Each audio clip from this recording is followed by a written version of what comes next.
আমার এই ভিডিওটা প্রত্যেকটা প্রবাসী ভাই বোনদের জন্য অনেক গুরুত্বপূর্ণ, তাই সবার কাছে অনুরোধ করব সবাই এই ভিডিওটা একটু শেয়ার করে প্রত্যেকটা প্রবাসী ভাই বোনদেরকে জানিয়ে দেব।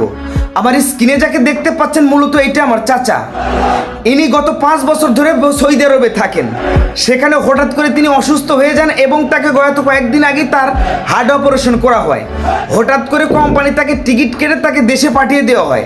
গতকালকে সে সকালের দিকে বাংলাদেশ এয়ারপোর্টে নামে। তারপরে এয়ারপোর্টে দুইজন ছিনতাইকারী তাকে মেডিসিন প্রয়োগ করে তাকে বাইরে নিয়ে যায়। অতঃপর তাকে মারধর করে, এমনকি তার কাছ থেকে যত জিনিসপাতি ছিল সবগুলো কেড়ে নিয়ে গেছে। সে হাত পা ধরার পরেও তাকে ছাড় দেয় নাই। সে বলেছে আমি একজন রুগী, আমার এই অপারেশন করা আছে, তারপরেও তাকে ছাড় দেয় নাই।